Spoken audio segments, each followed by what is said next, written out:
En esta oportunidad vamos a hablar del mantenimiento de los equipos de medición de temperatura, presión y flujo.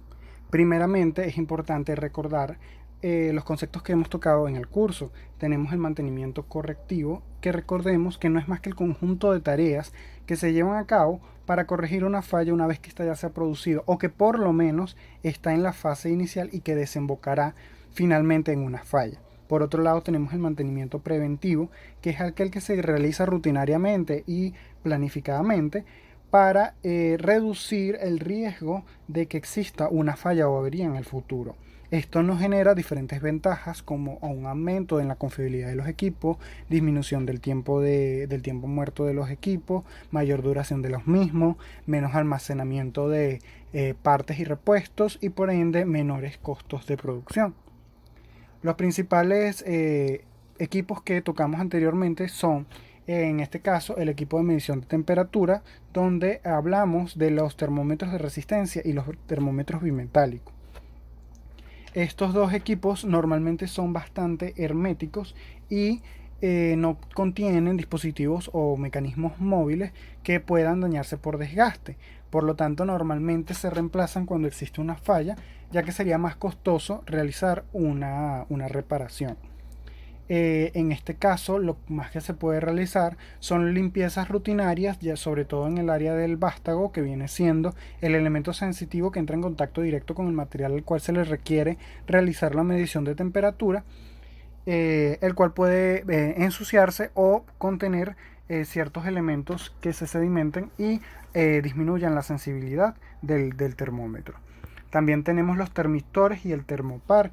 El termistor, recordemos que son elementos pequeños electrónicos que miden la diferencia de temperatura y la reportan en un dispositivo computarizado. Normalmente, cuando se genera una falla es porque han cumplido el tiempo de vida para el cual están sido predichos y también puede ser que exista un sobrecalentamiento en los circuitos, por lo tanto en estos casos se cambian y se sustituyen. En el caso de los termopares es importante también realizar la limpieza como hablamos en el caso anterior y por supuesto comprobar el funcionamiento de los circuitos electrónicos y las tarjetas eléctricas. Para todos estos equipos de medición de temperatura es importante revisar el estado de los visores y empacaduras, ya que los visores pueden tener fugas o que introduzcan humedad al mecanismo, lo que daña o reduce la vida de los mecanismos de la aguja. Y en el caso de las empacaduras, son estas gomas que sirven como sello para evitar fugas del líquido de proceso que se está midiendo. Esto puede ocasionar diferencia en las mediciones que se realizan y falta de calibración. Otro de los equipos que tocamos en este caso es los equipos de medición de presión. En este sentido, hablamos de el barómetro de columna y de Bourdon como uno de los más usuales en las industrias. En el caso de estos dos equipos, muchas veces también es más costoso realizar las reparaciones, ya que las empresas deberían estar calificadas para poder hacerlos y tienen que tener ciertas herramientas especiales para esta tarea, ya sean balanzas manométricas certificadas, bombas de prueba, manómetros de patrones, bancos de trabajo, entre otros. En el caso del manómetro de Bourdon, existen ciertos accesorios que pueden utilizarse para mitigar el efecto de las condiciones de proceso. En este sentido, hablamos de los obturadores que sirven para absorber el golpe de ariete o amortiguar los choques provocados por las fluctuaciones de presión. También tenemos las torres de enfriamiento y los limitadores de presión, que son los que se utilizan para evitar picos de temperaturas o de presiones por alguna falla en el proceso. Y finalmente tenemos los sellos separadores, que no es más que una membrana que es la que entra en contacto directo con el flujo, y por la deformación de esta membrana el equipo de Bourdon es lo que mide como presión. Esto se usa para que los elementos sensitivos del barómetro no entren en contacto directo con las sustancias que podrían ser corrosivas y dañar el equipo. Otro de los equipos que se tocaron en el caso de la exposición anterior fueron los equipos de medición de flujo. En este sentido hablamos de las toberas y los tubos Venturi. Recordemos que estos simplemente miden una diferencia que exista de la velocidad cuando se reduce la sección transversal por la que pasa un fluido. En este sentido es importante que se toque diferentes puntos para su mantenimiento.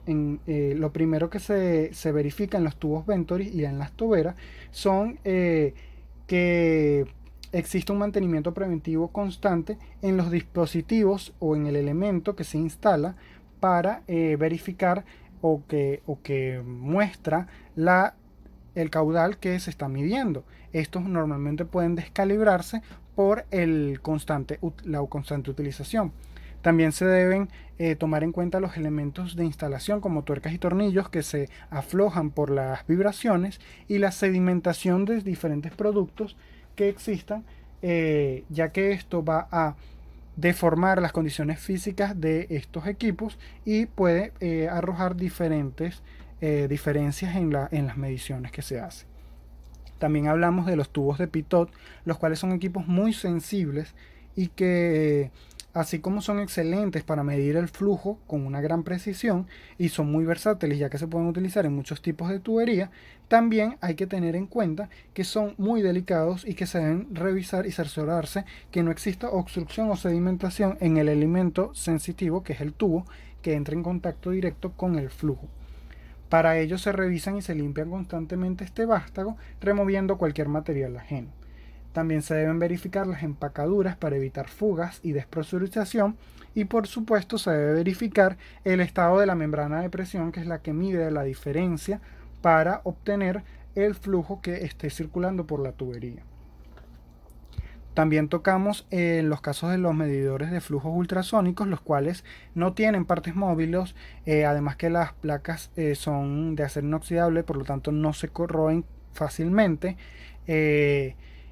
Por lo tanto no existe un gran mantenimiento que se le pueda hacer. Sin embargo, se recomienda mantener limpias las placas y bien ajustadas, ya que por las vibraciones pueden generarse pequeños golpes que van dañando con el paso del tiempo la sensibilidad del equipo. Otro de los equipos, para finalizar, es el equipo de medición de flujo, el cual de medición de flujo por turbina, el cual sí tiene partes móviles y que se desgastan con el paso del tiempo. Para eso se realiza un mantenimiento preventivo que se proporciona a los medidores de velocidad con el fin de evitar posibles fallas. Para ello es importante que se tomen en cuenta las especificaciones de cada fabricante. Es necesario que se revisen periódicamente los signos que puedan, como signos de sonido que puedan representar fallas constantes en el equipo. Como estos sonidos pueden ser como de molienda, ya que estos equipos normalmente son silenciosos. Esto puede ser un indicio de alguna falla. Además se puede realizar una inspección visual en los rotores para verificar que no existan fallas o daños en las paletas, lo cual cambiaría las velocidades con la que gira el rotor y daría una medición errada. Finalmente se verifica que no estén dañadas, porque esto podría indicar volúmenes menores o volúmenes excesivos. En este caso puede ser por mal contacto de las conexiones eléctricas o porque esté trabado el rotor o que esté rozando con las partes externas del tubo. Finalmente es importante tomar en cuenta la calibración. En este sentido, todos estos equipos de medición son importantes que se calibren, ya que esto es lo que le va a dar confiabilidad a las mediciones que estén dando. La calibración no es más que el conjunto de las operaciones a las cuales se establecen con ciertas condiciones específicas, por supuesto, para que exista una buena correspondencia entre los valores que indica el instrumento y las magnitudes o medidas que son verdaderas o que son patrones ya establecidos por tablas y curvas de corrección. Es importante que se realice la calibración, ya que esto proporciona seguridad a los productos y reúne las especificaciones requeridas para los mismos. Además, responde a los requisitos establecidos por las normas de calidad y garantiza la fiabilidad y trazabilidad de las medidas. Esto ha sido todo por esta ocasión. Muchas gracias.